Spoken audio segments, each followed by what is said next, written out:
Good afternoon and welcome to KTN Weekend at 1. My name is Edith Kimani. We do hope you're enjoying your Sunday afternoon. Let's kick off this bulletin with news from Nyeri, where the Kenya Red Cross Society says it is well prepared for the Beatification Ceremony, which is expected to be held next week in Nyeri. Central Region Coordinator David Kariuki says 100 volunteers have offered their services for the 3 days. Now, he was speaking during a walk held by more than 13,000 Red Cross Society members drawn from 617 school clubs. The walk was held to commemorate 50 years of the existence of the Kenya Red Cross Society. Central Region Coordinator David Kariuki said they have ambulances and rescue vehicles on standby. They will also offer crowd control services.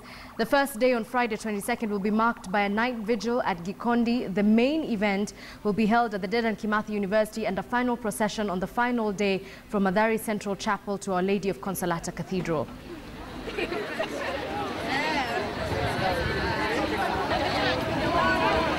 The 100, they will be assisting in the crowd control, and if there is any problem that may arise as a result of first aid complication, they will be there to arrest the situation.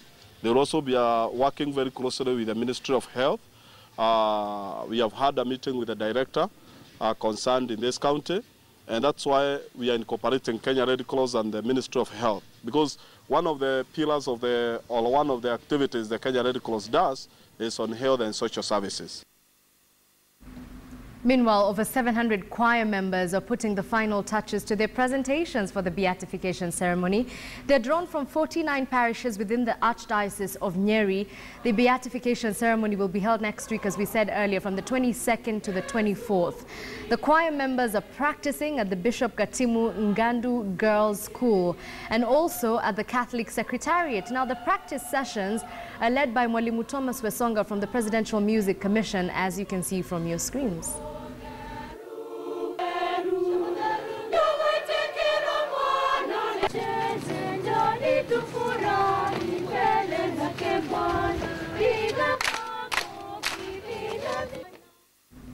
A different kind of energy in Elgeyo Marakwet, where residents of that region are protesting against what they call the wanton destruction of forest cover in the county.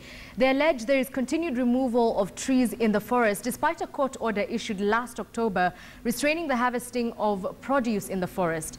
They say the situation is worse near Msor Dam, where a mega water project is currently ongoing.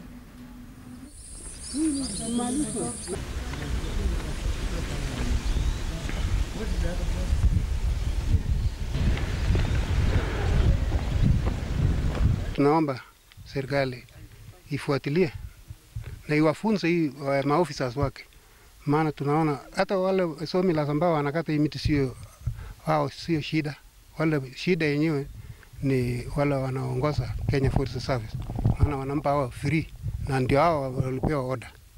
Kwa hivyo serikali ichungulie hiyo mambo. Kitu ambaye nashangaza sisi sana ni ukataji wa miti ambaye amemaliza hii msitu ya Kapchembutwa wote na hakuna kupanda miti. Na sisi naona kwa miaka mitatu ujayo watu ya Kerio Valley yote watakosa maji. 3 weeks after KTN highlighted the plight of the children at the Good Samaritan home in Mathare, well-wishers trooped to the home to lend a helping hand. What had happened was a fire had burnt down a big part of their home, leaving hundreds of the children out in the cold. Well, Fatma Pole has been following that story and now has the update for us. When we first met Mama Mercy, she was struggling to wear a smile after part of a residential house, which she has turned into an orphanage, burnt down. Living one day at a time, Mercy chose to soldier on with the 570 children she has rescued from the streets in the few rooms left. Today, 2 weeks since KTN aired her story, the scenario at the Good Samaritan Children's Home is different. Mercy has taken in one more child. Nilikuwa naishi na my dad, saa akakufa, nikaishi na my bro. Akasema ati nikuje Nairobi nikafanya usharati. So nikadecide kuja kwa sizi yangu.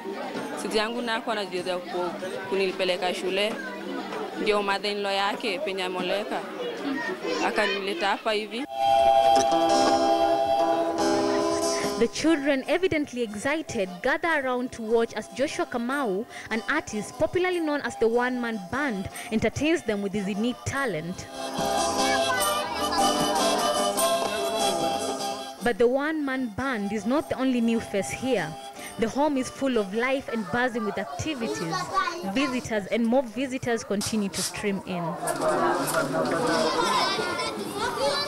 Other than the good company, the children are also treated to fun activities like this bouncing castle, which has the younger ones occupied.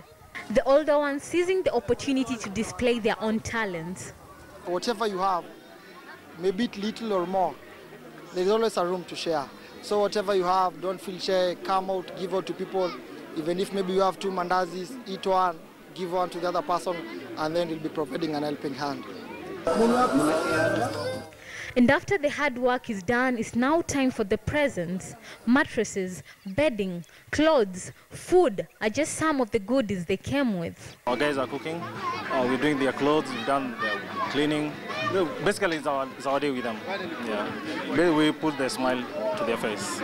Mimi leo, hata miaka yangu haitakuwa 57. Miaka yangu itakuwa 50 sasa. 7 nimedrop kutoka leo. Wameja sana vile ombi yangu ilikuwa naomba na imetimika, na kutoka mwanzo vijana ndio wananisaidia na wamama. And as the day ends, Mercy stands tall knowing that this is a sign of better things to come.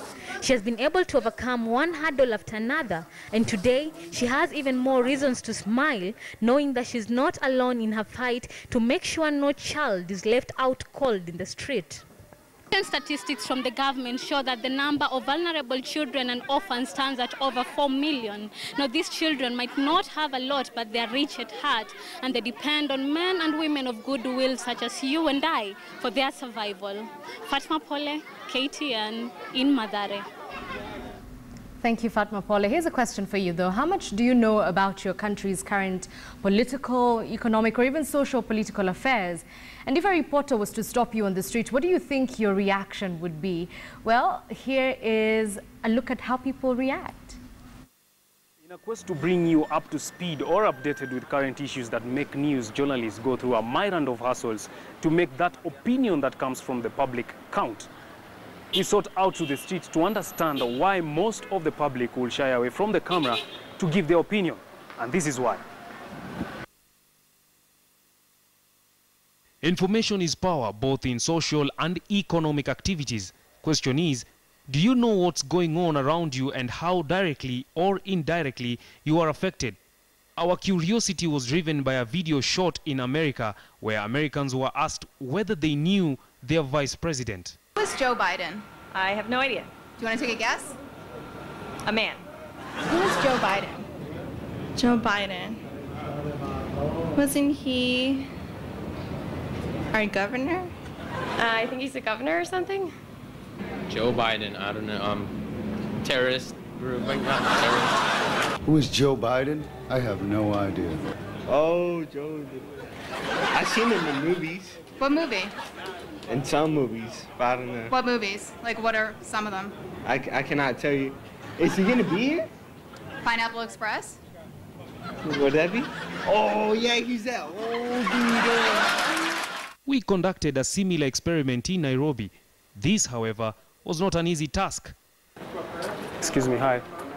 My name is Stanley from KTN. Can I have a moment with you to ask you a simple question? Just a minute, I won't take too much of your time. On national interest. Thank you. Kindly.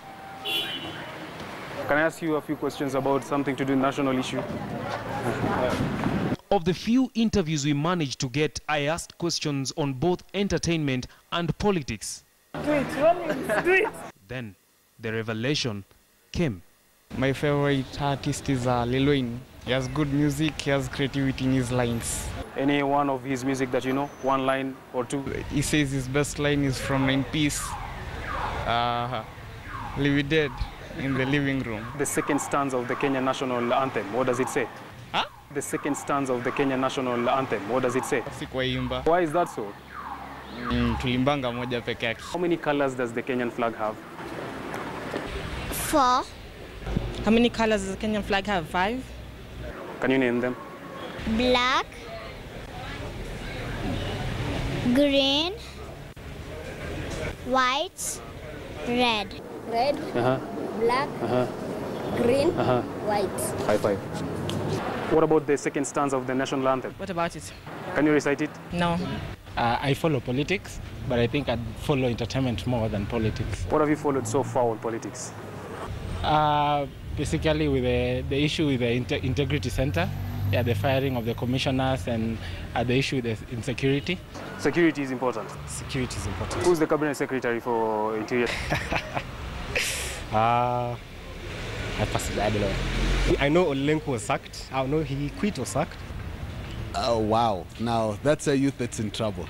So he really has to pull up his socks to at least get up to date on the day-to-day. Would you say that the youth are not so much concerned about current issues that affect them socially, politically, and everything apart from entertainment? I'd say we're not given a chance to express our views, because I believe if I as a young person, I'm given the stage, you know, the platform to express my views and say, let's say this is not going right, I mean, we should do this.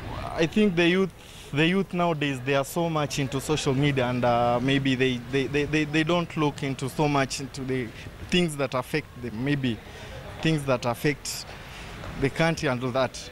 If I look back in my youth, I was just as focused on the issues pertaining to that day, that time.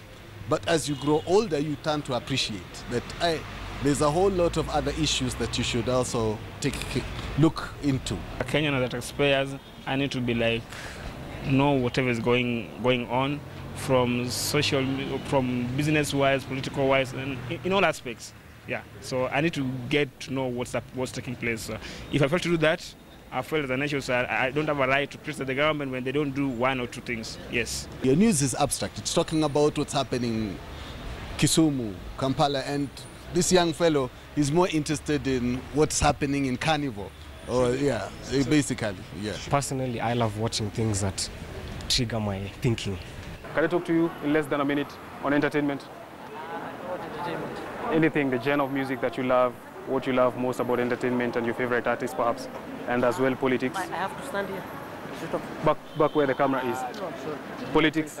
No, not. All right, that's exactly what we go through before we get that opinion count in any given story. For a news item, Stan Limbichu, KTN, Nairobi.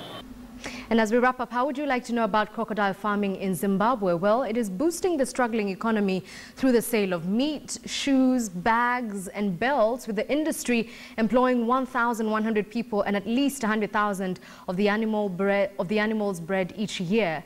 In the last year, over 43,000 crocodile skins were sold to European markets, with the rest going to Asian markets. And here's more on that story.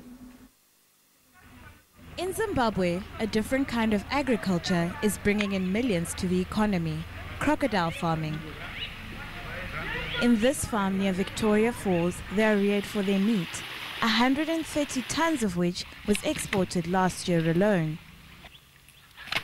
In total, the Crocodile Nature Sanctuary made over $500,000 of profits in 2014 from the sale of meat, skin products and tourism.